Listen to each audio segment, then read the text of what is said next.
Hi everyone from London. Big week for economic data here in the UK actually. We've got unemployment and GDP numbers coming out, and of course the UK has been a focus for world markets, somewhat in disarray.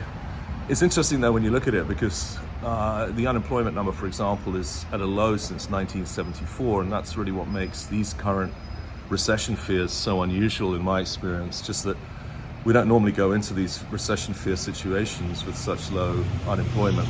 We'll also get this week the inflation number in the US, some Fed notes and some consumer sentiment numbers, and the whole week will also serve as a run-up to the Chinese Party Congress, which starts next weekend, so that's a big deal to watch out for.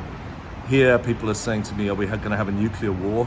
And of course, there is a lot of fear about what's going on in the Ukraine with the missiles hitting Kiev, making the headlines just this morning. So that's a depressing situation that continues to be the biggest single problem in world markets. I spoke to Chevron about their quarter, just the vague guidance that they'll give. They said downstream has come off from Q2, not surprisingly, but is still very strong. Chemicals are weak again. The oil price was strong with capture good. They ran their assets well.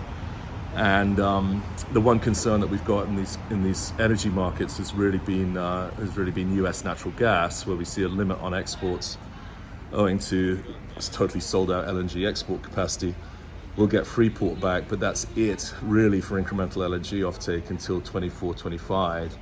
And supply is booming, led by the Haynesville. So the one area of the complex that we're outright bearish is actually on natural gas in the US. Here in Europe, prices are still raging, and taxi drivers will tell you that their energy bills have quadrupled. Guy paying £100 a month 6 months, 2 years ago, whenever, is now paying £400 a month. So quadrupling of energy bills is a real problem for everyone in the context of very low unemployment. So it's a mixed situation, but everyone's bearish. I mean, I've said to people, why don't we just go to 3,000 on the S&P 500 already? And market makers have said to me, yeah, right, because we all know we're going there. And then the question is, do we have a really nasty long-term bear market, which of course is always a possibility. What could rally this? Well, obviously a sudden capitulation in Russia, perhaps the end of Putin is the big thing. And apart from that, maybe the global economy just is that much bigger and can handle all the stuff that's being thrown at it. Again, going back to the idea that when I was a boy, the UK unemployment rate was 13%, and now it's more like 4%.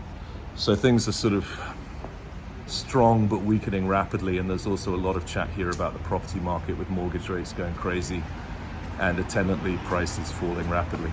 Cheers.